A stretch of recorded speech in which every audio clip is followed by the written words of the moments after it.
All right, good afternoon, everybody. We'll call our meeting to order today, and I think let's orient ourselves to how our virtual meeting is going to work. We cannot see the external participants on the screen. Will we be able to see that at an appropriate time? Yes, Okay. when they're speaking. Okay, so as board members speak, we will be able to see and engage board members. And so if board members have questions or comments during the conduct of meeting, how will they alert us? Okay, so if board members will unmute and use your voice, that will alert us. We will not be able to see you until we hear your voice to activate. So I hope that's helpful to everybody as we orient this morning. So first order of business is, if Jordan Howard is on, can call the roll. Governor Kay Ivey. Chairman Bill Poole. Here. Vice Chair Greg Reed. Here. Senator Bobby Singleton. Here. Representative Anthony Daniels. Representative Danny Garrett. Here. Mrs. Brittany Somerville. Here. Mr. Rich Beelan.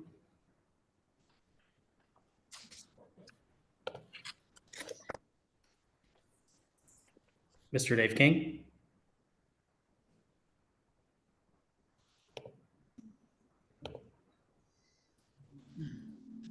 Mr. Abe Harper. Here. Dr. Michael Chambers. Here. Mr. Chairman, we do have a quorum. All right, thank you, Jordan and members.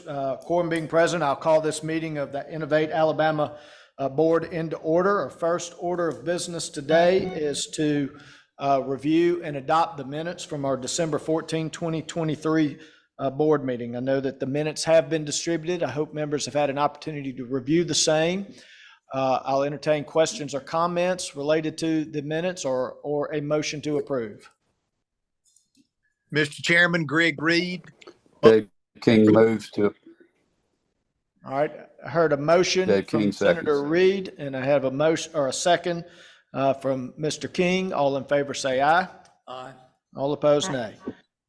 All right, the minutes of the December 14, 2023 meeting have been adopted. We'll move now. I'll hand the platform over to Cynthia Crutchfield, who will talk about Innovate Alabama's 2024 focus areas. Cynthia, you have the floor. Thank you, Chairman Poole. Good afternoon, everyone, and thanks for joining us today. We've had a really good start to the beginning of the year. It's hard to believe that it's already March. Don't know where the year has gone, but I think that we are moving out very smartly as we start executing on 2024. We did, if you guys recall from the December board meeting, we did introduce Shannon Allen, responsible for the talent development area. We also introduced Kelly McNair, who is the executive assistant. So today we'd like to introduce 3 additional team members. We have TC McLemore, who is joined the team in January, and he is responsible for lifestyle and outdoor recreation. TC is going to be building out our outdoor rec program, including in terms of servicing and being the liaison to the Outdoor Rec Advisory Council. He'll also be leading things like the website design, making sure that the initiatives in regards to marketing and branding are moving out as expected. And I think most excitingly for me is working on the grant programs, very similar to some of the other programs that we have in the other pillar areas. Also, he'll be collaborating with the talent development team to ensure that there is that connection between talent attraction and outdoor recreation. Second, we have Avanthi Paul, who is responsible for helping us definitely sorely needed in terms of, as we roll out the SSBCI program, we want to make sure that we are in compliance with not only state rules and regulations, but also with Treasury. So Avanti comes to us with a broad range of experience in the financial area, specifically S&P in regards to compliance, and I think that she's going to be a phenomenal part of our team. So definitely looking forward to that and excited about it. The team, again, everybody has hit the road running. We are running as fast as we did last year, so we expect the same results. Would like to go into a little bit about the annual report. We're wrapping up that report. It should get released by the end of this week. A couple of the highlights, and I think if you recall from last year, just talking about the outreach that we've done in terms of engaging our stakeholders. We've reached 20 counties in the state. We've allocated over $47 million in capital to organizations. And then we've also rolled out over 24 million in tax incentives. Our student engagement continues to be strong. If you guys remember from last December, we did quite a bit of outreach for HBCUs as well as PWIs. We will continue those programs as we move forward into the year. In regards to access to capital, still holding strong on Sitter. You'll get, I think, what I consider to be a very exciting update today in terms of where we've gone with that program. Kind of opened it up last year, and we're going to see some of the results of that today. Excited about the number of patents and jobs that are being created and returned out of those programs. So more to come there. I think we have a very, very exciting year planned. We're going to be focused on rural engagement. You guys heard us talk about that last year. Focusing a lot on STEM K through 12 and making sure that we reach not only our rural spaces, but also students in urban areas. And then most of all, you guys heard me talk about SSBCI. We expect to be rolling that program out sometime late. I'm going to say late spring, early summer. The sooner the better. Of course, we are very excited about that program in regards to the capital that we're going to be able to push out to our ecosystem, both on the debt side as well as the venture capital side. So really excited there. And then we already talked about the outdoor programming, so I won't go over that again. But finally, as we look, you guys heard us talk about maturing our processes and things of that nature. We rolled out quite a few programs last year. We want to make sure that we are reassessing the stability of those programs, the growth of those programs. So we'll continue that into the year. And then we'll also be looking at other opportunities to create new programs if you look across the pillars within Innovate Alabama. So again, very exciting year. One last foot stomp is regarding to the strategic plan. If you look at the commission report, by the end of 2024, we'll be pretty close to completing most of the items. I would say about 95% of those items. Not that we are not going to continue to mature those programs, but we will at least have rolled out 95% of what they've asked us to do. So it's really, really important for us to focus on the evolution and what comes next. So we'll be working with HR&A to sort of look at that roadmap, working with the combined team to make sure that we further that mission. So that's all I have for today. There is one resolution that I think we need to address in regards to my area and looking at the overall organization. That is the budget revision. Essentially, what we're looking to do is roll over the surplus funding from last fiscal year into this fiscal year, particularly supporting the network program. And then in anticipation of SSBCI, we've got some additional things that we're looking at. But I think for now, we just need to pass the resolution regarding to at least consider the resolution for surplus program funding. Cynthia, can you inform the board members how much that rollover would impact the network program? Sure. So if you recall from last year, we ended up with about, I think it was $3 million left of our combined $12 million. We did pass a resolution last board to increase that an additional $4 million. So that would give us $7 million total for this fiscal year. That's between now and October or end of September to be able to execute networks. Okay. So board members, there is a proposed language for a budget revision in the packet. Would entertain any questions that members have about that proposed budget revision for the purpose as described by Cynthia Or otherwise would entertain a motion. Mr. Chairman, I'll Hearing no make a motion. questions, We accept. Okay, I think we have a motion by Michael Chambers and a second by Abe Harper. That motion is to move the resolution as it's been articulated and set out in the board packet. Any questions? We'll call the vote. All in favor say aye. Aye. All opposed, nay. All right, that resolution is adopted. Thank you, Cynthia. Very good, thank you. Okay, next up, we have the Talent Development Program, and Senator Singleton will do the introduction for that program. Good afternoon, Mr. Chairman. We continue to make progress in our talent attraction and retention efforts. Actually, I'm excited to share that we have onboarded Shannon Allen, as been talked about earlier here this afternoon. Shannon comes from the Birmingham Business Alliance, where she has led special projects and strategic initiatives. In her role, she's leading all talent and development efforts for Innovate Alabama. Our current programs have engaged over 500 students representing over 20 different states since the beginning of this year. We have awarded over $25,000 in funding to students to resource their entrepreneurial endeavors and engaged over 20 statewide corporate partners to host student interns. I'm excited about that. Over 160 students across the state have applied to engage with our upcoming programs, including internships,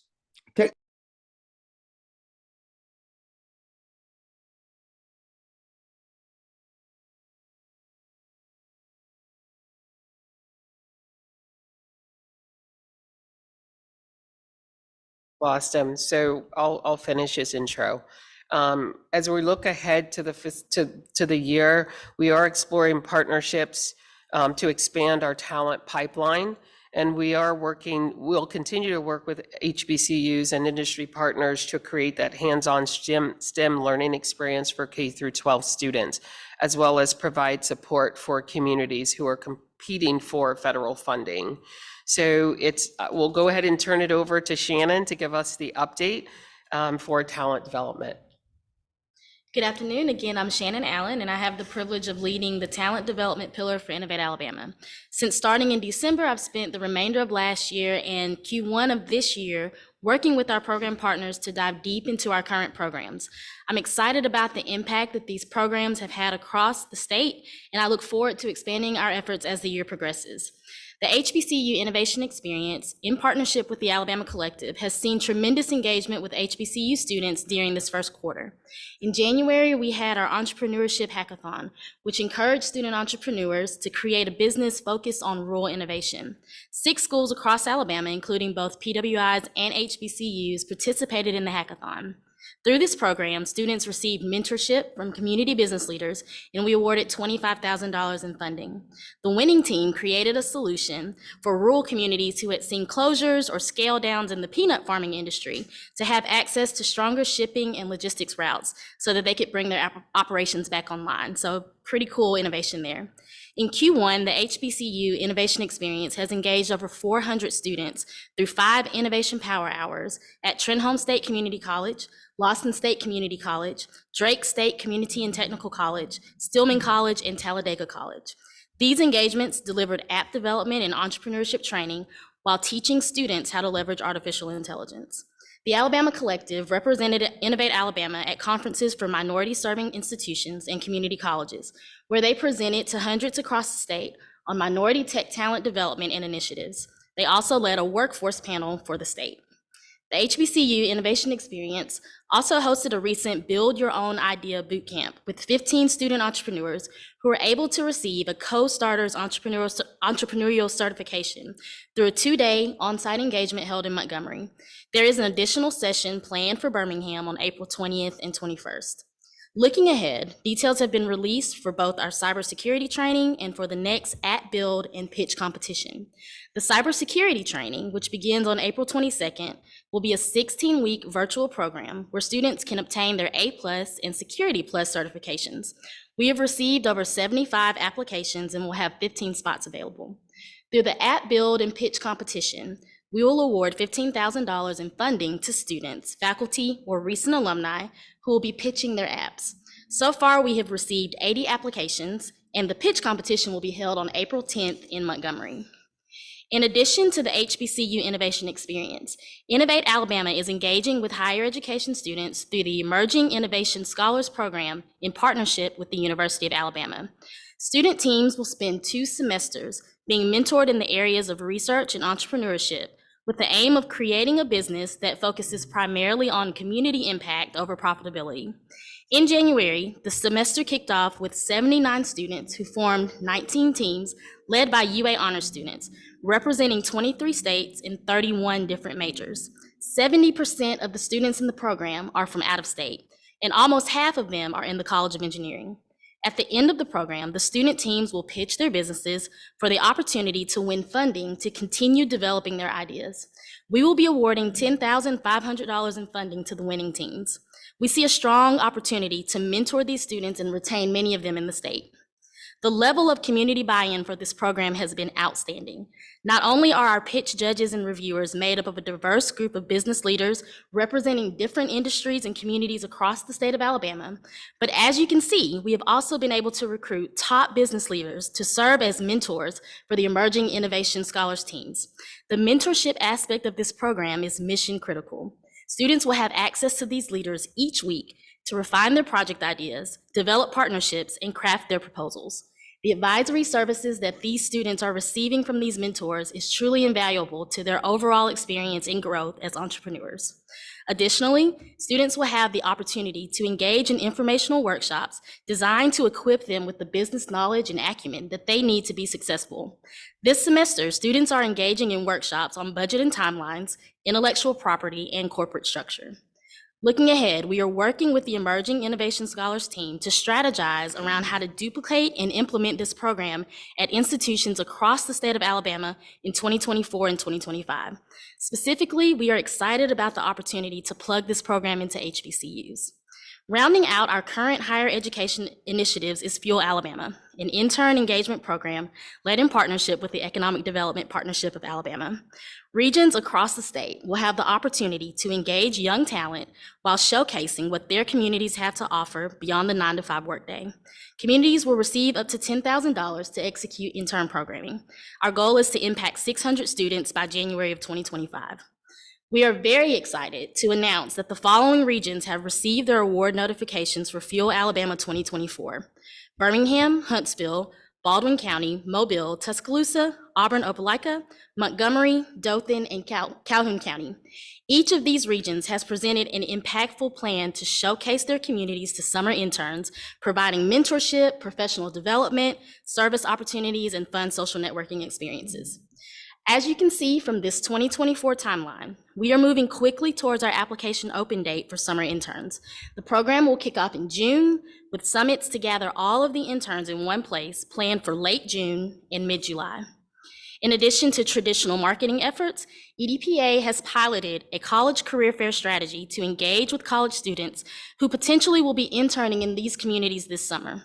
The pilot strategy was to target 5 schools: 2 state schools, 1 regional school, and 1 HBCU. On the HBCU front, EDPA leveraged Alabama A&M's location in Huntsville to target the northern part of the state. After assessing the effectiveness of the pilot career fair strategy, EDPA will look to expand this strategy to more schools in 2025. Through these efforts, EDPA has already been able to collect over 200 resumes and email addresses to kick off a database for direct program marketing.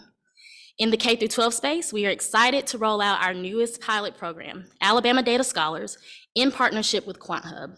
This innovative program will place high school juniors and seniors from around the state into paid learning experiences to grow their competitive data literacy skills and engage them with careers in data science. The paid summer experience places the students into 8-week internships at Alabama-based employers that creatively use data. The summer program offers interns hands-on experience with AI and data science, as well as critical professional development. We have received over 65 applications from students at 31 different schools in 18 communities across the state. We are really encouraged by the regional and county representation that we've seen, and we look forward to strategizing around and capitalizing on opportunities to expand more into the southern part of the state in the future. Over 20 corporate partners across the state have engaged with this program to provide internship opportunities for our students. These partners represent a diverse range of industries, which is showing our student participants that a career in data science can unfold across a myriad of industries. The deadline for student applicants is March 15th, with student selections set to be announced by May 1st. This program will launch on June 8th with 25 student participants. QuantHub has partnered with faculty from Emory University and Villanova University to create an economic impact analysis for this program. This study estimates an expected future starting salary of program participants after college graduation of $85,956. Given Alabama's current tax code and brackets, the estimated lifetime fiscal benefit for the state of Alabama is between $39,626 and $46,390 per participant. We are proud of the impact that our program partners are making on talent development in the state of Alabama. As we strategize for the future, we are focusing on direct STEM engagement for K-12 students to include elementary age students, as well as direct internships and connections between the private sector and HBCU students. This concludes my update. Senator Singleton, I will return the floor to you. So I think, did he rejoin? Did Senator Singleton rejoin? Okay, so I will go ahead and, okay, would you like to go ahead and close out the report, please? Yeah, thank you, Cynthia, and thank you, Shannon, and for that great report. And I will turn it back over to Cynthia. Thank you. Very good, thank you. Okay, we will move right into the Access to Capital update, and we'll start with Supplemental Grant Funding Program. Dr. Michael Chambers will provide the introduction. Okay, great. Good afternoon. I'm happy to give the initial report on the SBIR STTR Supplemental Grant Program. This is part of, obviously, the Access to Capital pillar for Innovate Alabama. We're off to a great start for 2024. We're entering the fourth round of this program since its inception in 2022. And as of last Friday, we completed the first review of grant applications, and that was done by fellow board member Dave King and myself, Ms. Crutchfield, and we also have Ms. Somerville, who participates from time to time in the event of a tie, so to speak, of the voting. As a reminder, we've committed up to $7 million for this round of funding for these supplemental grants this year. And we've received over 44 applications so far. And as you'll learn in just a second, many of those, or some of those, were from out of state. So now what I'd like to do is introduce Miller Gervin, who serves as program chair, because if you got the impression that Dave King and I do all the work, that is far from the truth. This program would not be able to go forward without the work and diligence of Ms. Gervin and her team. She does a phenomenal job, and I'd like to ask her to provide a few more details. Thank you, Michael, and thank you for those kind words. I really appreciate it. So I am pleased to report that we have had yet another successful round of applications for the SBIR and STTR supplemental grant funding.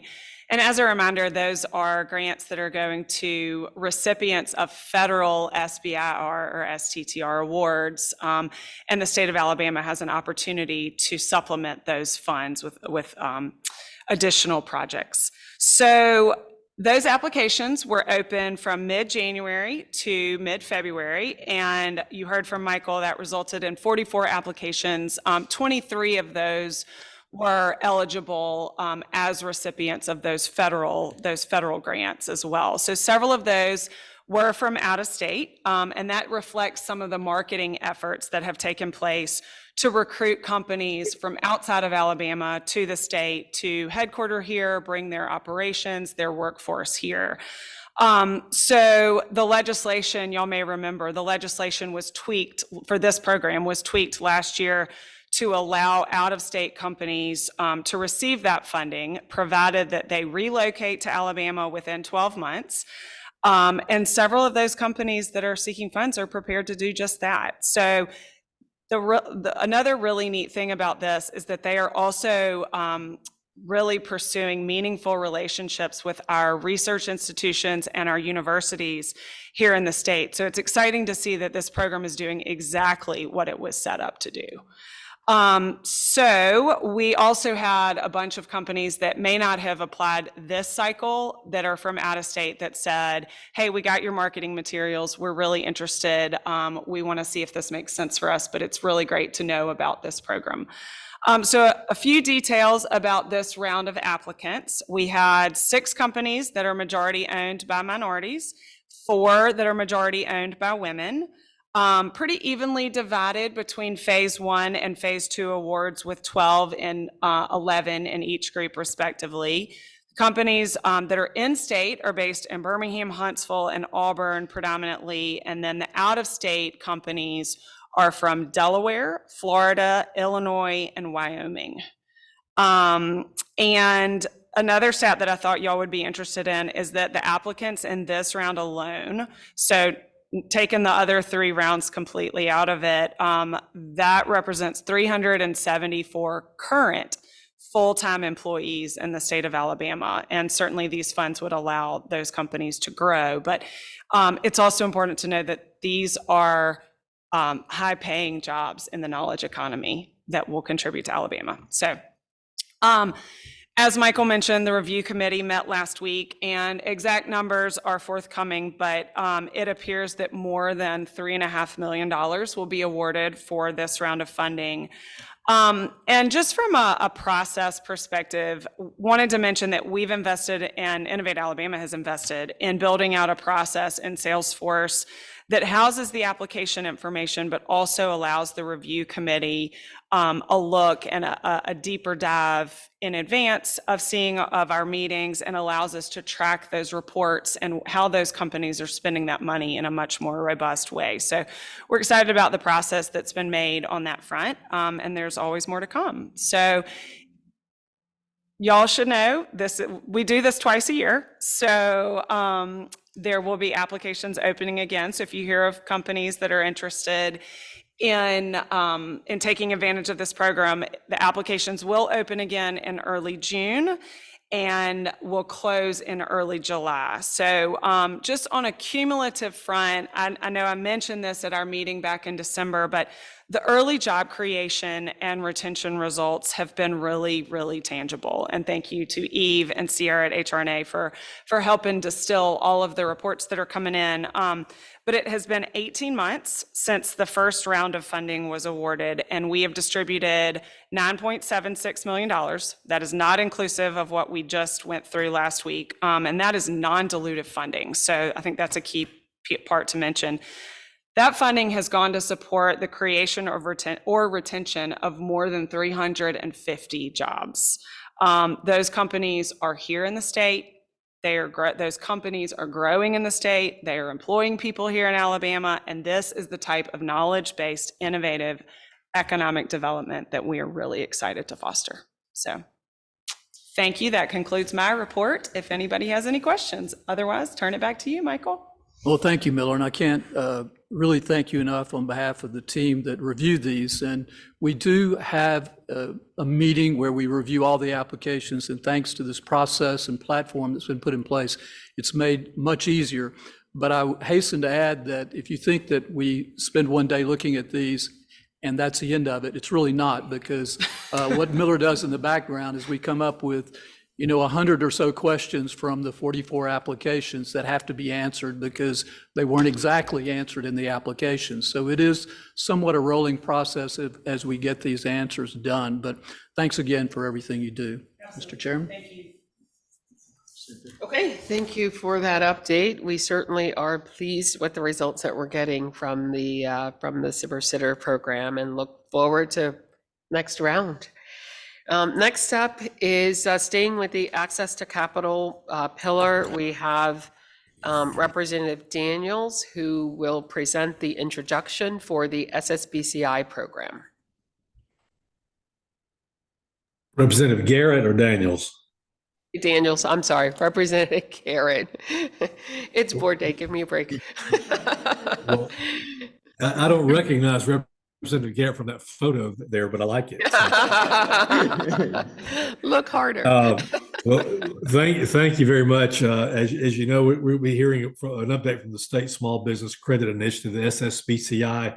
Mr. Postlethwaite, who is Director for the Debt Program, Mr. Sampson, who's Director for the Venture Equity Capital Program, will make presentations to us and give us updates. Just to refresh the board's memory, Alabama received $97.9 million from the ARPA funding for these small business loans or initiatives, and 72 million of that was allocated to the debt program, which could be in the form of loan guarantees, loan participation, or collateral support. And the venture equity program received an allocation of 25 million with two options: fund to funds and co-investment. Again, good to hear the progress that's been made. I think there's some more progress from these two gentlemen. So first, I ask Mr. Postlethwaite to update us on the debt program.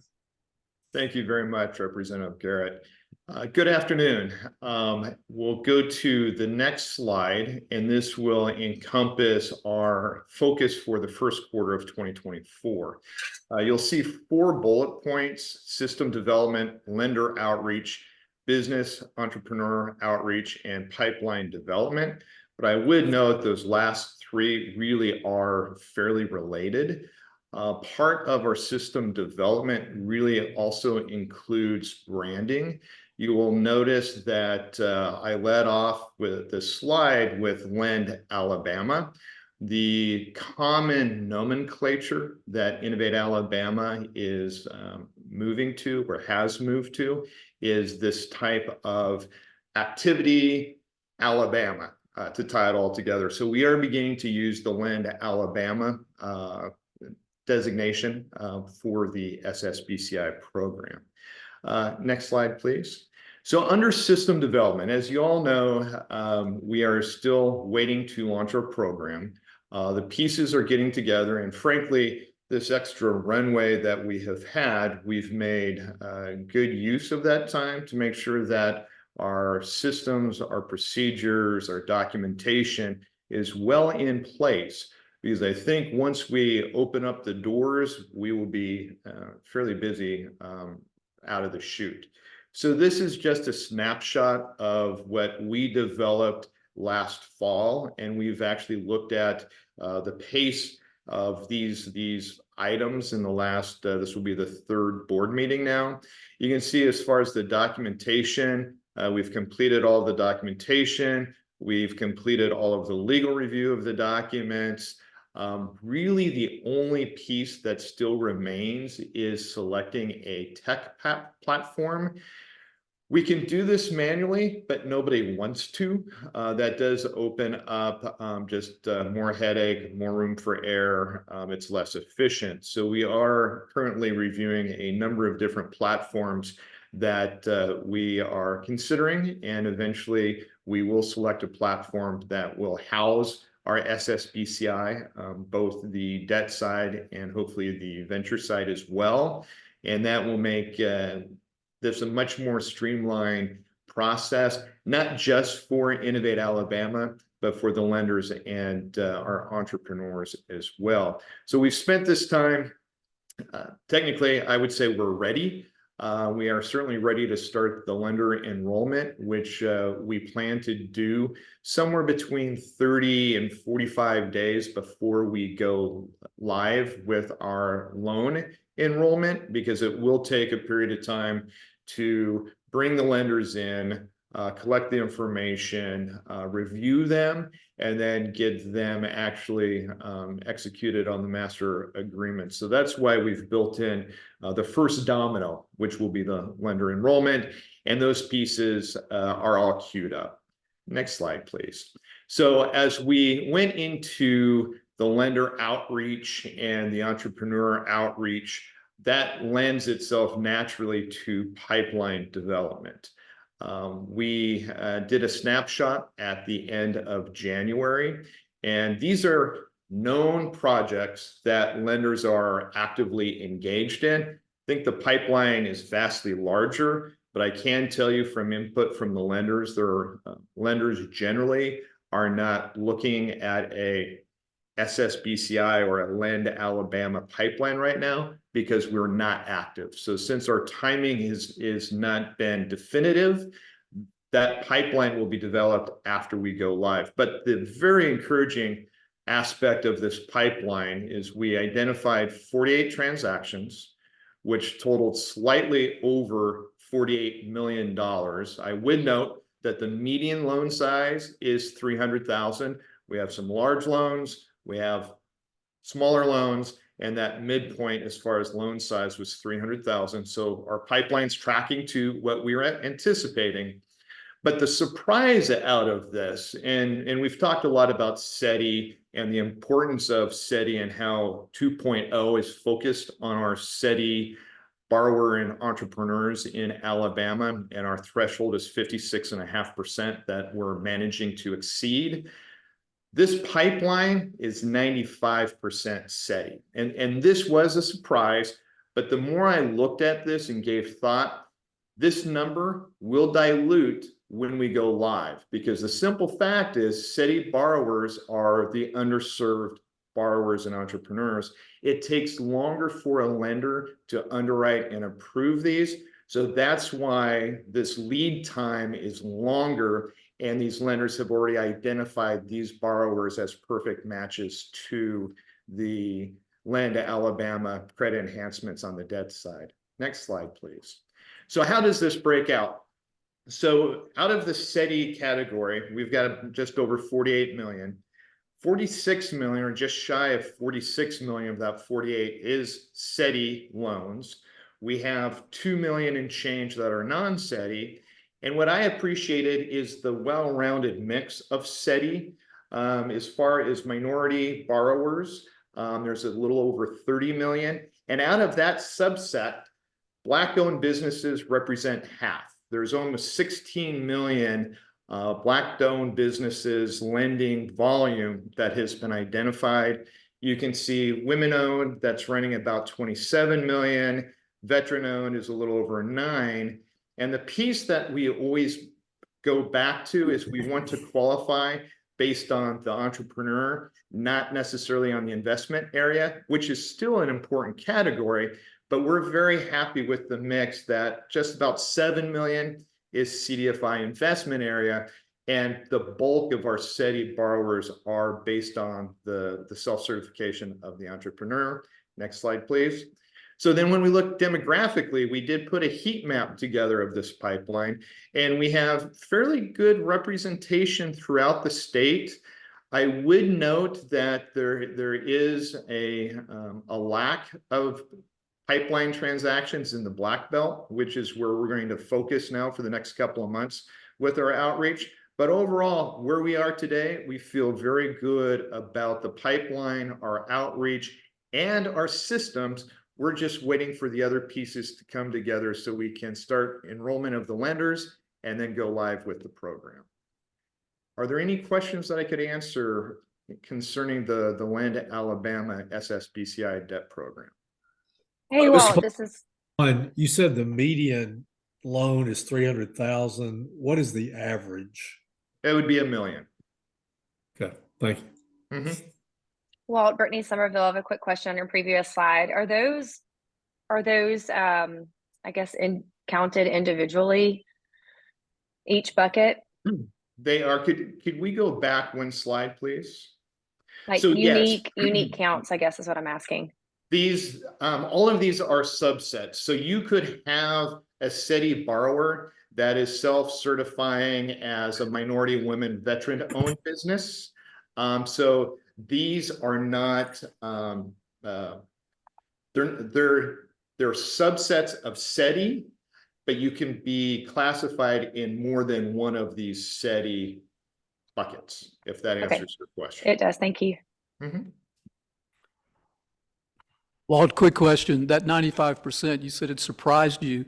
How does that, I know you've run a program like this in another state before. How do you think that ranks with other state programs? That's blowing everybody out of the water. And that's why I paused before I got really excited about it and really asked the question, why? And the more we discussed this number, the more we looked at the pipeline, discussions with the lenders. That's why I've come to the conclusion that when we go live and we actually start closing loans, we'll see this number come down, because a typical loan has a shelf life of between 30 and 60 days. And since our go live date is beyond that time horizon, the lenders aren't putting the not so tough loans in the Lend Alabama bucket. They're putting these are very difficult loans. We want to do the loans. We believe it's good for the community and we believe in the entrepreneur, but we need a lot of help. I think that's why we're seeing this. And that proves up the need for SSBCI with these underserved markets in Alabama. So to me, that 95% highlights the need, especially when we talk about our underserved entrepreneurs in Alabama. But by no means should we rest on the laurels that this is a great number and we don't have to work hard to make sure that our lenders are reaching into these markets. Thank you. You mentioned your focus for the next, in the near term would be on the black belt. Yes, sir. What type of strategies or what does that mean? It's working with the EDOs. I've had a conversation with the EDO out of University of West Alabama.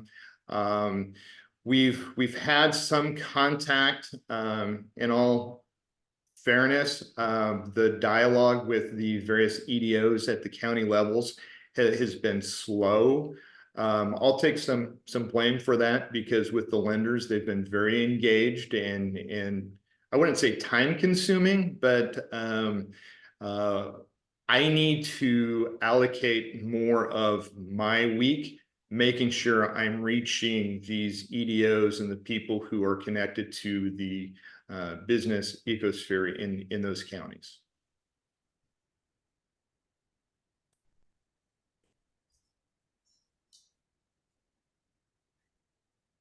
If there are no other questions, I will hand this off to Rodney Sampson on the VC side. Thank you. So ahead. hold on. So Rodney is not available today. So we have Vicki Gibbs, who is going to present the Invest Alabama program. Vicki? Thank you, Cynthia. My name is Vicki Gibbs, and I work with Rodney and Intellectual Currency on SSBCI programs. He and I, as you know about venture capital, this is a different construct that enables Alabama to invest in high growth businesses. These are businesses that can return 10 times over a period of 5 to 10 plus years. And so it's a different type of company that Alabama will get to invest in. And that high growth not only has greater returns, but it can also increase the number of jobs. You know, when you look at net new jobs across the US, across all of that, you know, high growth businesses are a real key driver.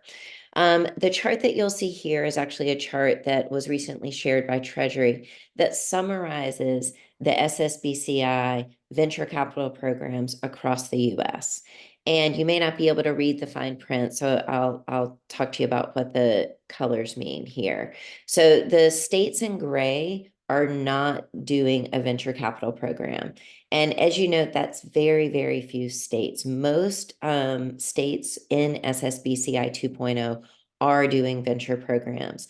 I think with SSBCI 1.0, you had a fewer number of states that did venture, but the states that did venture saw some good success. So what we're seeing in SSBCI 2.0 is we're seeing more states actually going into venture, and we're seeing a lot of the states grow the amount of dollars that they're investing in venture. And that can take two different forms.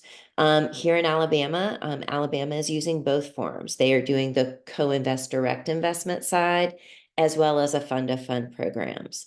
Now, how those differ is that this direct invest, co-invest program enables Alabama to directly do the due diligence, have the relationship, and that direct investment with the entity and the startup alongside other investors. That's where the co-invest comes alongside. Now, what the fund of fund actually enables Alabama to do is to really tap into deep expertise that some of these funds have. So for example, there are funds that focus on climate or ag tech or other types of expertise that can be really relevant to the state of Alabama. So by leveraging fund of funds with Direct Invest, you get to sort of tap into other areas of expertise that will enable Alabama to invest in these businesses and experience the growth associated with the returns as well as the jobs. Now, with that, other states have gone an only fund of funds, other states have gone just a direct, but in Alabama, it is a blended program. For that $25 million that is going to the venture capital program, $16 million is earmarked for that direct invest, co-invest side, and $9 million is directed to that fund of fund programs. Now, with that fund of fund programs, what that means is that Alabama is going to look like an LP within those funds to invest $500,000 to $1 million in funds or accelerators that, again, are going to be investing in those individual companies. On the direct invest, co-invest side, that means that we'll be investing alongside other investors as we are a direct LP in those particular businesses. Any questions about just kind of the structure or kind of some of the trends that we're seeing here with venture capital growing with SSBCI 2.0? Okay, next slide then. All right, we have done a lot of getting ready up to this point, which we're really excited about the fact that we are going to hopefully be able to launch soon. So as Cynthia spoke to earlier in the addition of Avante to the team, compliance is really, really important as it relates to SSBCI and venture capital. Rodney and I have experience across other jurisdictions, so can bring that experience and have added that into the standard operating procedures which are in place. We have templates set up for the certifications as well as the legal documents. Those are really important because there's a lot of data that we have to collect from the funds that we do business with and partnerships with, as well as the companies. I was in some meetings with Treasury last week, and one of the things that is important, why we meet with Treasury often, is because they are updating their reporting all of the time. And so we stay on top of those and update the templates accordingly and make sure that we have really good processes so that we can get those to our partners quickly.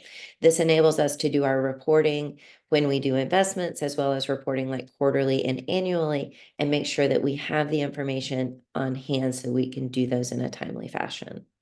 Another thing we've been working to set up is our technology tools. Those technology tools help us with workflow to make sure we can be as efficient as possible and that we can meet not only the funds, but also the entrepreneurs where they are. Again, this is a statewide program, right? So we're not able to meet with everyone in person, but by having these technology tools and these efficient ways of working with them, we can actually reach, all facets of the state. Then we're also working with the different technical assistance organization, venture readiness organizations to make sure that we can get the communication out as quickly as possible. So the way that I put it and the way Rodney puts it is we're at the starting line, we're ready to go. One of the big launch events as it relates to venture in these high growth businesses is SLOSTech in June. So we're really excited about having a big spotlight on this program at that time and making sure that we can get the word out to entrepreneurs across the state and beyond who may want to bring their ventures to Alabama so that they will know that this is a great opportunity for them. All of that is going to drive deal flow so that we can get the best deals and really invest in the right way to, again, not only get the returns, but also get the good businesses and then watch those jobs grow as well. I'm happy to answer any questions about the venture capital program or our processes or anything else.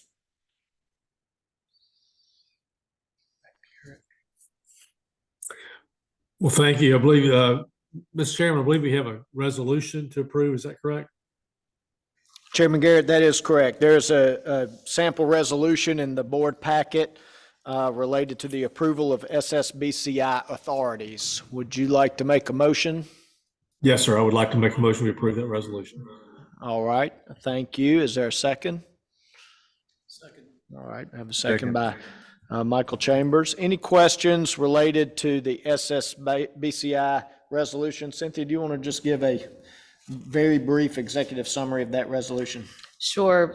Basically, the resolution is outlining really sort of a risk management tool for us, which puts certain ceilings in terms of the aggregate amounts that we are able to invest into one, let's call it borrower, or one lending organization. So just trying to make sure that we have checks and balances in place to make sure that we are not putting all funds within like one or two organizations. Are there any questions on the resolution? All right. Hearing none, we'll call the vote. All in favor of the resolution, say aye. Aye. All opposed, nay.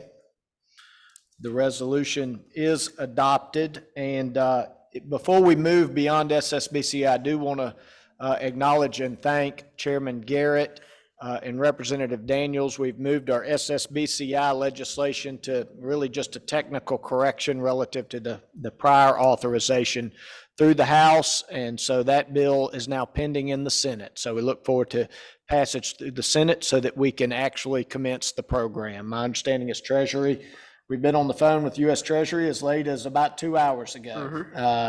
And they are ready to transfer the funds upon final passage of that act. So, so thank you to our legislative friends and colleagues for moving that forward. Cynthia, back to you. Okay. Continuing with the Access to Capital program, this time we really do have Representative Daniels, and he's going to do the introduction for the Innovate Alabama Tax Credit Program. Thank you, Representative. thank you, Cynthia, and thank you, Mr. Chairman. I have the pleasure of introducing the status of the Innovate Alabama Tax Credit Program. We've been working hard kicking off the Innovate Alabama Tax Credit Program for 2024. We received 4 new applicants for the EDO status. 2 have been approved and 2 are still under consideration. We also received 7 project applications for the first round of the 2024, and we're recommending approval of 4 applications. Project includes 2 new entrants, Tech Birmingham Hardware Park and Hardware Park. We also have 2 veteran organizations, Innovation Depot and Southern Research Institute, both applying for the tax credit in this round to continue their work to build our entrepreneur ecosystem. And so at this time, I'll turn it over to Cynthia to present the applications. Good. I'll go down through these pretty quickly, one by one, and stop me if you have any questions. For the projects, which is what we're approving today, again, as Representative Daniel says, we have 4. The first one is Innovation Depot requesting $1.9 million in funding. I'm rounding up. We have the specific amount in your board package, and we're recommending that $1.19 million be approved. This is to continue their programming around incubation, mentorship, and supporting entrepreneurs within the Innovation Depot space. Next up, we have Hardware Park, who, as we heard earlier, is a new entrant into the space. They are requesting $2.3 million, and we're recommending approval of $1.7. Their focus is on medtech device startups. Our recommendation on that change in terms of the 1.7 million versus the 2.2 is around the technical assistance piece and in terms of being able to understand what those dollars are going for. So we reduce that amount to the 1.7 in order to still support their initiatives in terms of those startups for med tech devices. Next, we have Southern Research Institute, again, a veteran organization that has participated in the program previously. Their request is 3.2 million. We're recommending approval of that 3.2 million. And again, that is to support their program, technical assistance, catalyzing biotech within the state of Alabama. And then their Station 41 therapeutic program is really the focus there. So we are recommending approval for that. Finally, newcomer, Tech Birmingham to the program. Interesting thing that they're doing, an accelerator and then a reverse accelerator. Sounds exactly like what it says. Instead of, having the entrepreneurs and founders pitch to investors, organizations with requirements will present the opportunity for the investors to pitch their solution. So it is a reverse. They are requesting 1.8 million. We are recommending approval for 1.8 million. So at this point, we would ask for your disposition of those applications. All right. Are there any questions related to the applications that have been summarized today by Representative Daniels or by Cynthia? Hearing none, we do have a sample resolution again that's been distributed to the board that would authorize the approval of the tax credit applications as presented to the board today. Do I hear a motion? So moved. All right. We have a motion to incorporate by reference that approval as set out in the board package. Is there a second? Second. I had a second by Senator Singleton. Any final questions on the resolution?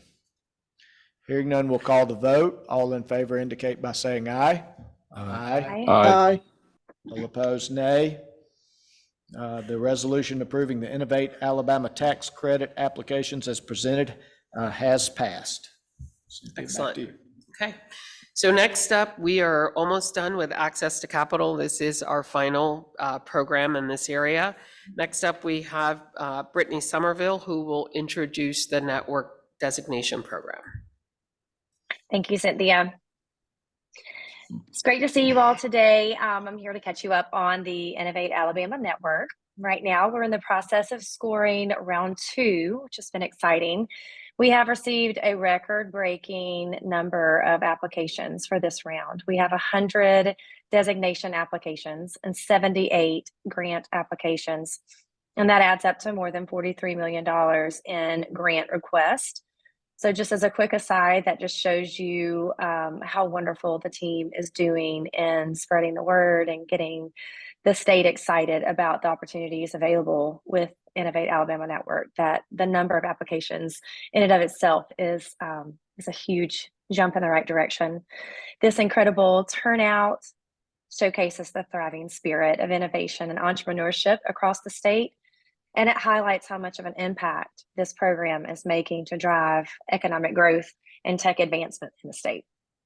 As we score the applications, we're also gearing up for round 3, which is slated for the end of this year. Reflecting on the success that we've seen so far, we're looking at ways to make the program more competitive and also to spike even more of a collaboration across the state. Round 3 will be all about fine-tuning our approach to not just draw in some top-notch projects, but also to build bridges between the innovators and creating a more dynamic and impactful ecosystem. With that, I'd like to introduce Eve Lateau. She's the program manager of Innovate Alabama Network Program, and she's going to go through the details of round 2 and also give us some insights for what's in store for the rest of 2024. Eve? Awesome. Thank you so much, Brittany. Thank you all for allowing me to speak. My name is Eve. I am the program manager for the Innovate Alabama Network.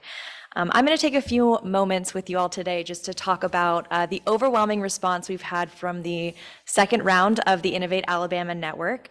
The applications for this round closed in January and scoring is underway and almost wrapped up, I promise, for those applicants listening. We are going as fast as we can. Additionally, I'm going to talk a little bit about our reporting process. We'll go through our first 6-month reporting process beginning next month, so we'll speak a little bit to that. And then I'll speak a little bit to what round 3 has in store. We are looking to brainstorm how to make this round even more competitive. Our goal with this is to fund high impact projects with multiple stakeholders. And also we're looking at how to expand the value proposition of the network beyond just grant funding. So just for some program general updates, we have moved the scoring process from paper and pencil to a program called Typeform. This has been allowing our scorers, which are our volunteers, to score applications asynchronously. It's really helped to speed up the process, free up some staff resources, and make sure that we can get these applications processed quickly as possible. This product will also be used for our 6 and 12-month reporting processes, so hopefully we'll be able to continue the speed for those reports. Additionally, we've launched using a program called Bill.com to streamline the payment process. So for those who have applied for grants this year or this round, we hope to have the funding process out quicker than we did last year as well. And finally, we are increasing our program coordination with our priorities of our outdoor recreation branch. So TC and I have been working on how to make sure that our programs are aligned and that we're funding tech innovation projects, but also those that capitalize on our outdoor recreation pillar as well. So on this map here on the right, you can see kind of the geographies of the applicants for designations this round. So as Brittany mentioned, we have 100 new designation applications. 55 of these are nonprofits, 32 were communities, and 13 were educational institutions. Compared to our first round, we had a much higher proportion of rural applicants and applications outside of our major rural or urban hubs, which is fantastic. You can see that there were increased outcomes in Northeast Alabama, the Shoals, and the Black Belt specifically, which is fantastic for our outreach. Next slide, please. Thank you. Now to review just some of the grant applications. So we had 78 grant applications.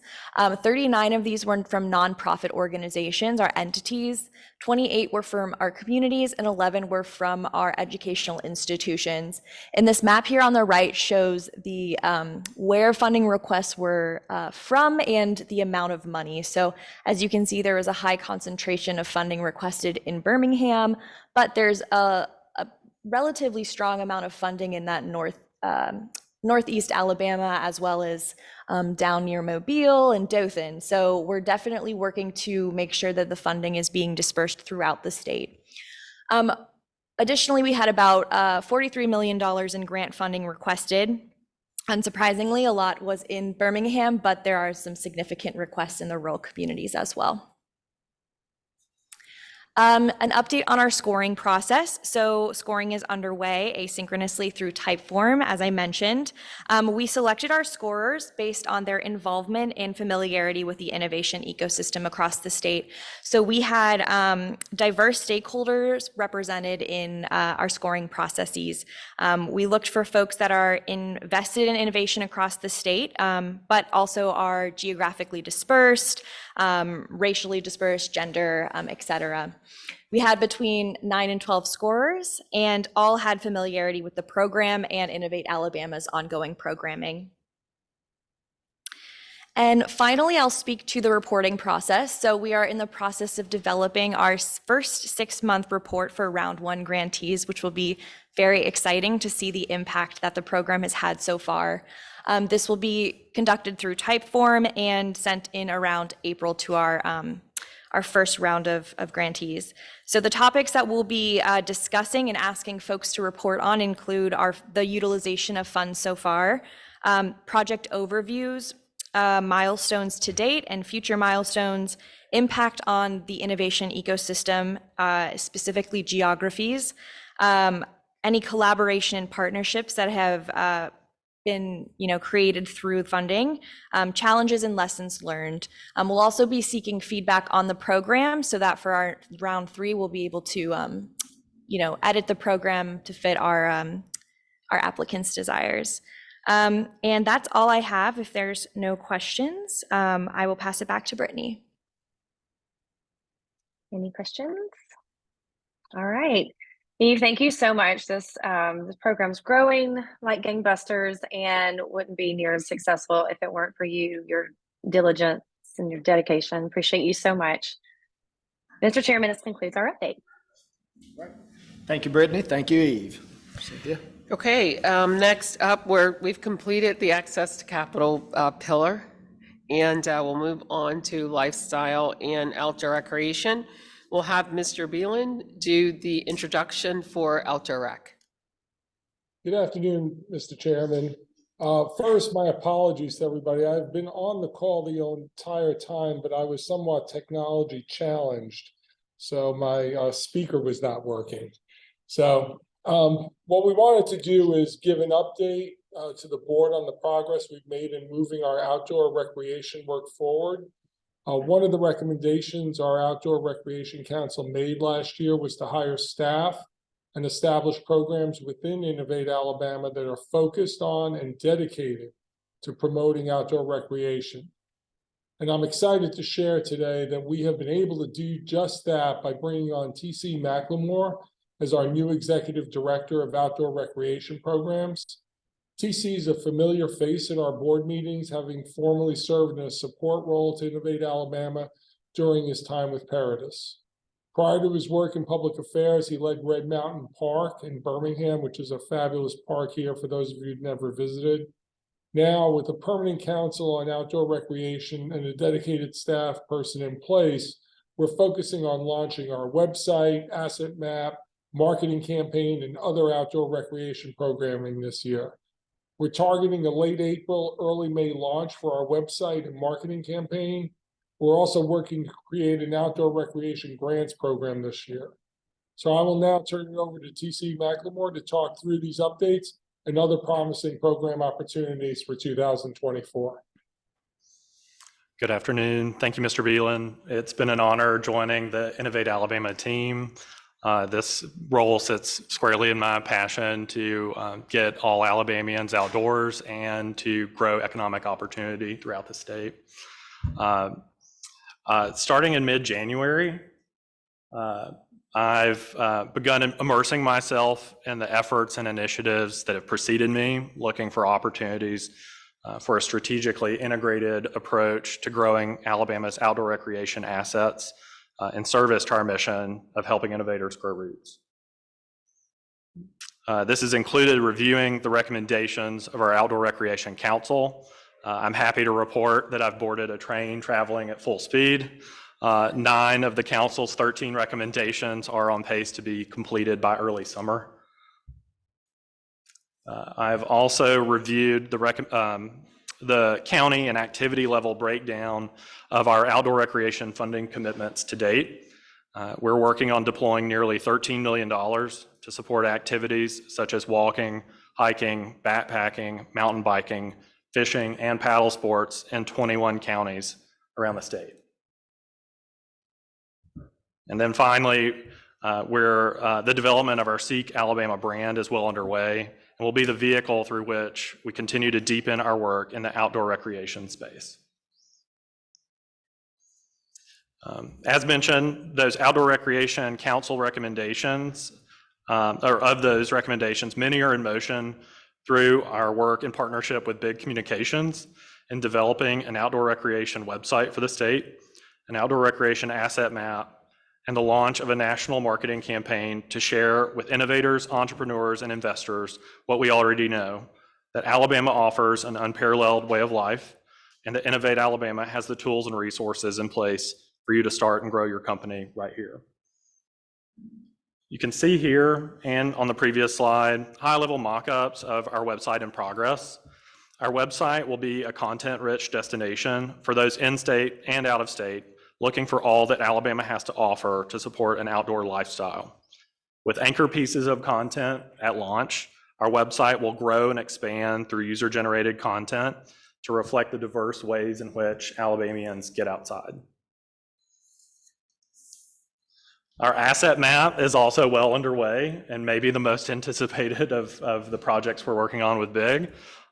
Thanks to Commissioner Blankenship, we have secured broad data sets of outdoor recreation assets to synthesize in our new asset map.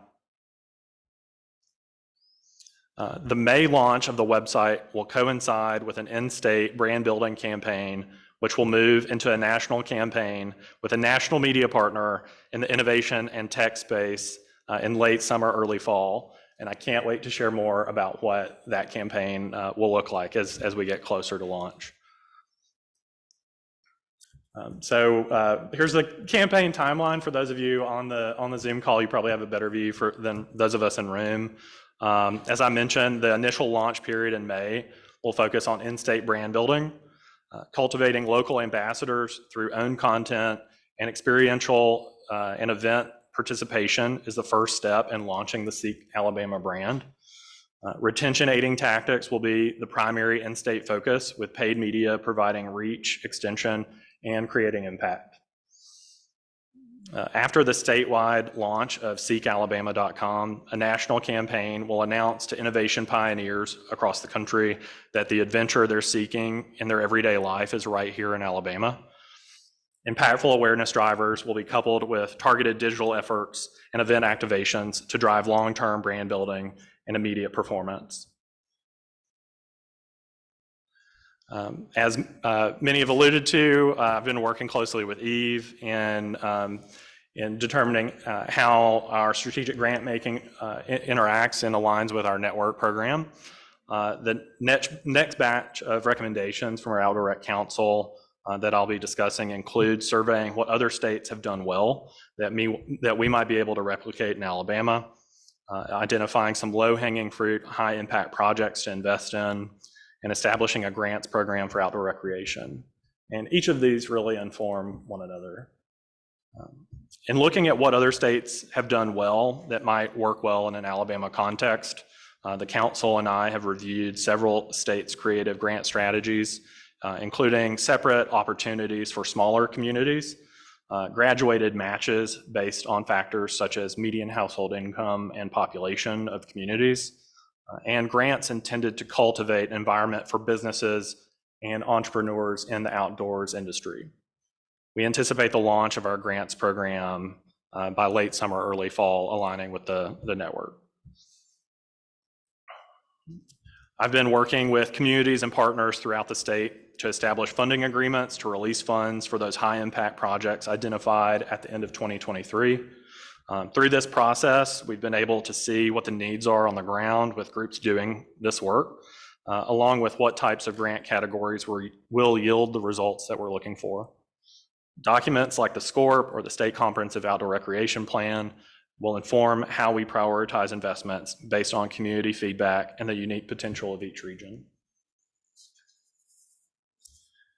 Further pursuing our charge to retain and recruit talent by leveraging our outdoor rec investments, I think there's an opportunity to survey higher education students and tech talent in the state to home in on activities those audiences in particular seek. A similar survey conducted in Utah in 2021 indicated that tech workers who had either relocated to Utah or moved back home to Utah had listed outdoor recreation as the #1 reason above career, cost of living, and even proximity to family that they chose to move their career to Utah. That sort of data in an Alabama context would prove extremely valuable as we seek to make targeted investments through our grant making and programming. And then finally, I think there's 3 key points of investment to realize the impact we want to see from our work in this space. 1 and 2 are included in the tentative funding priorities laid out in our grant survey. 1 being quality infrastructure. We need high quality infrastructure throughout the state to welcome residents to their outdoor recreation activities of choice. Adoption and frequency of outdoor recreation activities are predicated on quality infrastructure. The second is exceptional experiences. We need small businesses from outfitters to concessionaires to open and expand their work in our state to deliver exceptional experiences to folks we are looking to retain and recruit to the state. Our third key point of investment is cultivating an interest in outdoor recreation with our target audiences. If we fail to do that, these other investments will miss their mark. Shannon and I have been working together to identify ways in which we can leverage our existing programming and relationships within our talent pillar and fold outdoor recreation into that effort. In surveying Alabama's colleges and universities, several universities offer robust outdoor recreation programs, from gear rentals to guided trips to outdoor recreation curriculum.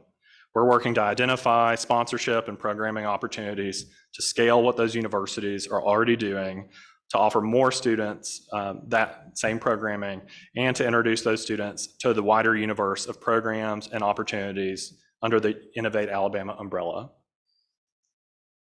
And also in that survey of colleges and universities in Alabama offering outdoor recreation programming, it became clear that there's a gap in outdoor recreation programming among Alabama's HBCUs. We have now had several promising conversations with a potential program partner working in the Southeast who has helped establish outdoor recreation clubs on several HBCU campuses. They have 1 year under their belt at Alabama A&M, but we're working to identify what it would take to grow their footprint to 3 to 5 campuses in this next academic year. With these conversations and updates feeling somewhat nascent, we're all on that train moving at full speed, including those in our ecosystem, our Outdoor Recreation Council chaired by Commissioner Blankenship, and our potential program partners. I'm looking forward to updating y'all as our work progresses over the course of 2024. I'm happy to answer any questions y'all may have. Otherwise, thank you, Mr. Beelan.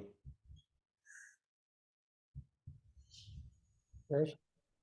Thank you, TC. Thank you, Mr. Chairman. And with that, it concludes our update. All right. Thank you, Rich. Thank you, TC. Okay, we have a couple of other updates that we'd like to do before we move to the calendar. The first up is, if you recall from the December meeting, we did have our subcommittees that we established. Dr. Chambers will provide an update on the status of our subcommittees. Okay, thank you, Ms. Crutchfield. One thing I failed to mention, if I could just take a little liberty, when I gave the SBIR STTR report, I got a note asking about the PR that was done, and I can tell you that the PR done out of state was very focused, very data-driven, very scientific, and I'm not going to give anyone the details because if anyone's from Georgia or Tennessee or any other states are listening, we don't want them to know how we did it, but it was thanks to the great work of Lauren Hyde, Dr. Jacob Lamb, and the Alabama Business Intelligence Center, and I also omitted to mention the work that Estes Hughes did in that effort.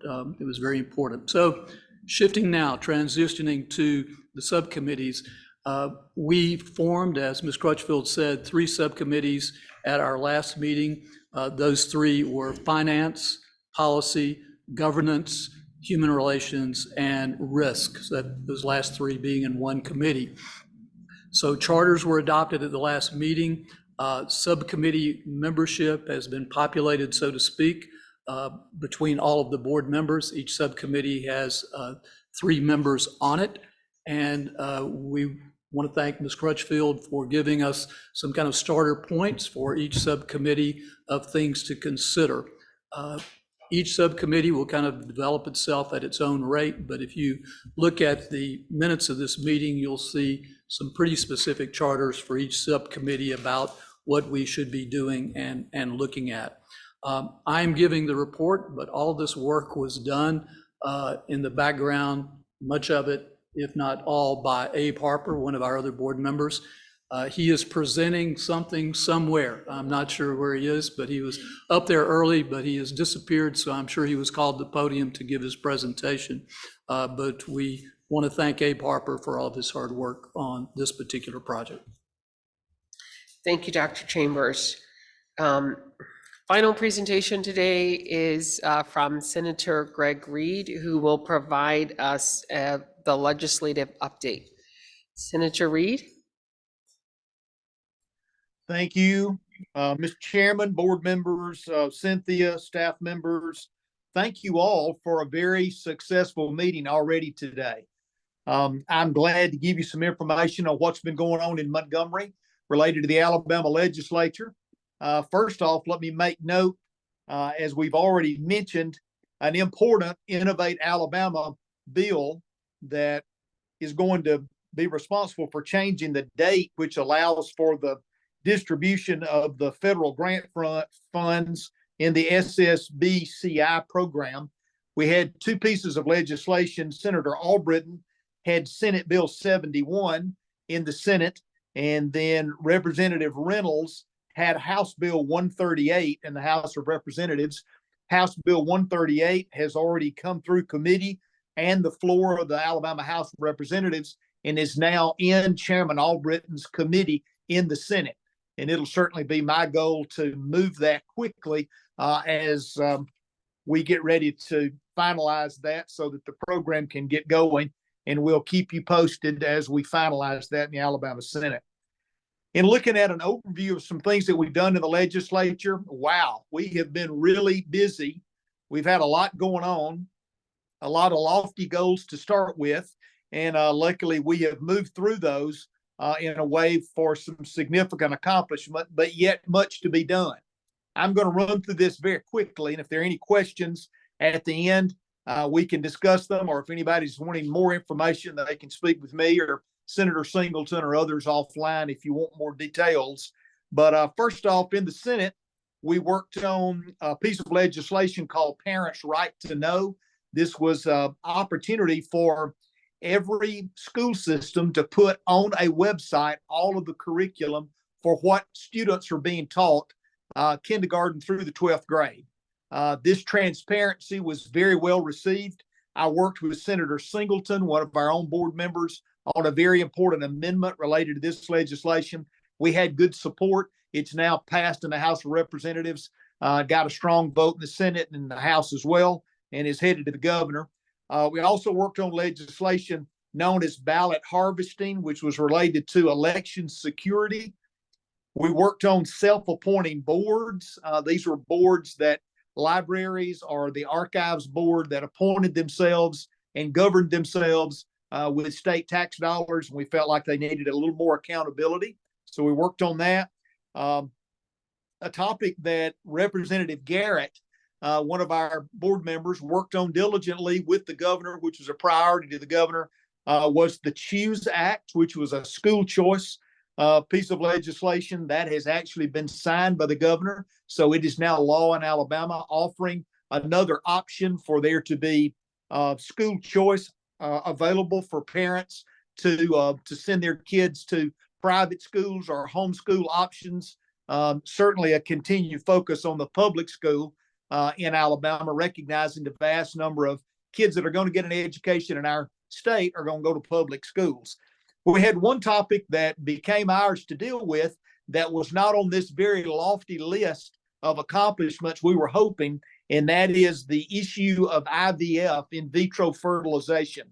That was a topic that became ours to deal with legislatively as a result of a ruling by the Alabama Supreme Court. I feel like we've got a good solution there, minimizing liabilities for those companies as well as physicians providing those services. And those services have now resumed in the state of Alabama, allowing young families to be able to find ways to grow their family and be able to have parents have children. And so we're excited about being able to work on that very important topic. A couple of other things that have been important. We worked on something that's a support bill for women specifically that eliminates all taxes on infant supplies, maternity clothing, female hygiene products, those kinds of things, which was something that many of our members felt was very important. And another topic that's taken a lot of time and energy is a piece of legislation about gambling in the state of Alabama. That came out of the House of Representatives. The House spent a lot of time working on it. It came to us in the Senate. We began to focus on it over the last 2 weeks. And we were able to pass legislation that has now gone back to the House for their review. We finished that on Thursday of last week. I could go on for an hour related to more things that we've been working on, but let me speed to what we're going to be working on moving forward that's going to be important to many of us, certainly important to entrepreneurs in Alabama, and that is topics associated with workforce development. A lot of work done by the Lieutenant Governor. Representative Garrett was one of the leaders on the Lieutenant Governor's task force, worked by the governor. Also, the Speaker of the House had a group in the House of Representatives working on job creation, labor participation, and you're going to be hearing more things about economic development, incentive programs that allow for alignment and lack of duplication related to workforce development programs, even the development of a new agency that's going to be focused with a secretary that's a gubernatorial appointee. It's going to be focused on workforce development and the way that we maximize our ability to deliver those services.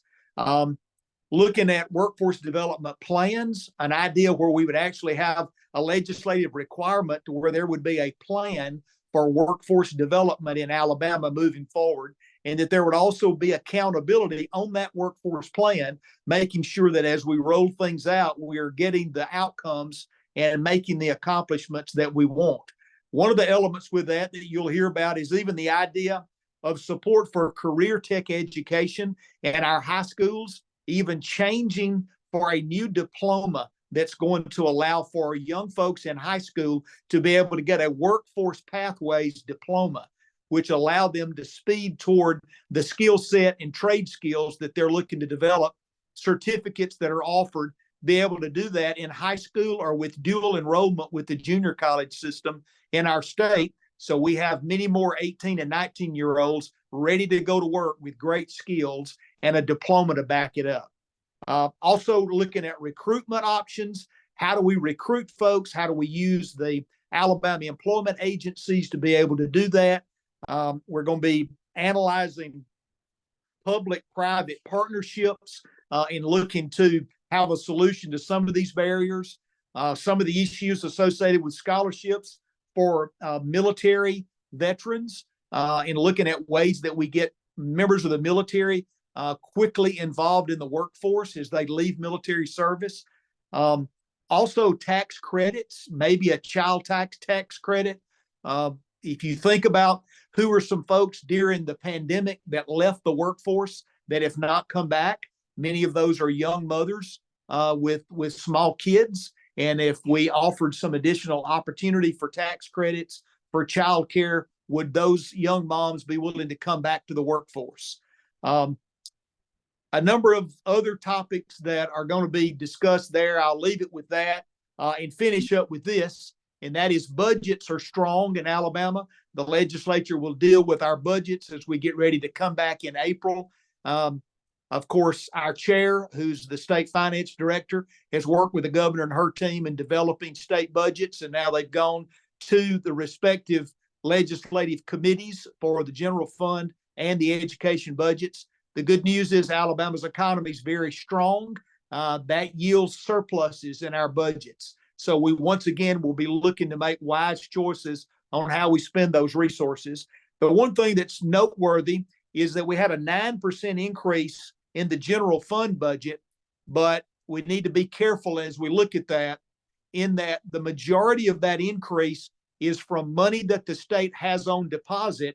And as interest rates have gone up significantly, it has yielded a lot of growth in those interest income receipts for the state.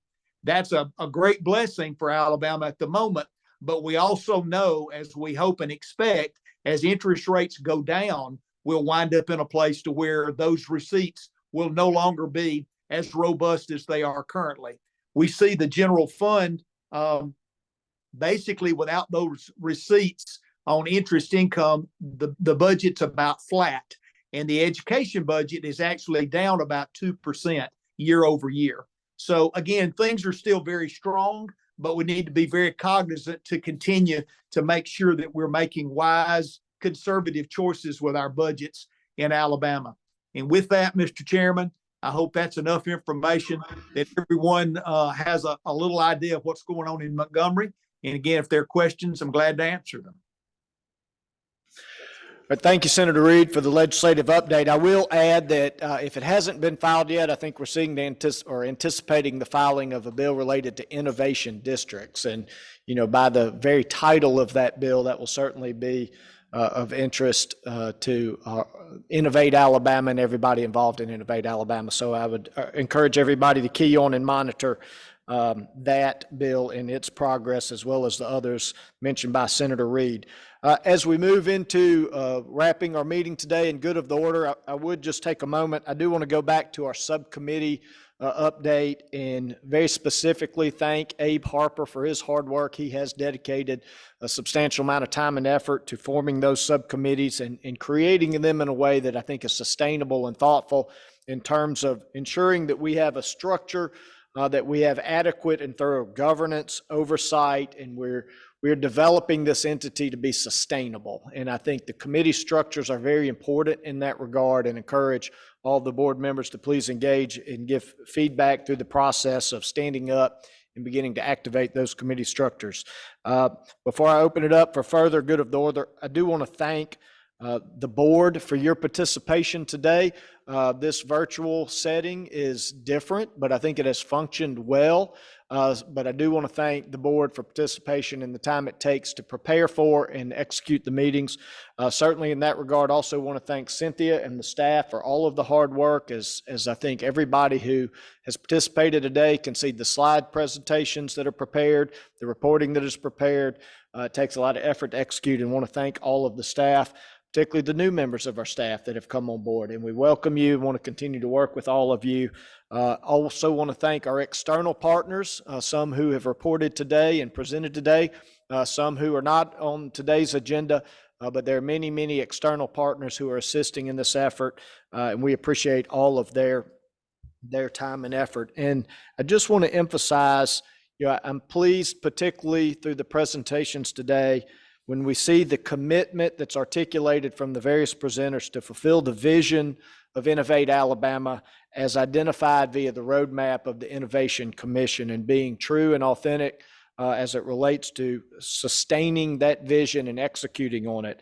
Also, there were a couple mentions of sustaining and growing programs. And I think it's important for us all to remember that before we can grow, we have to make sure that what we are doing is sustainable, that we can grow from there and not grow just for growth's sake.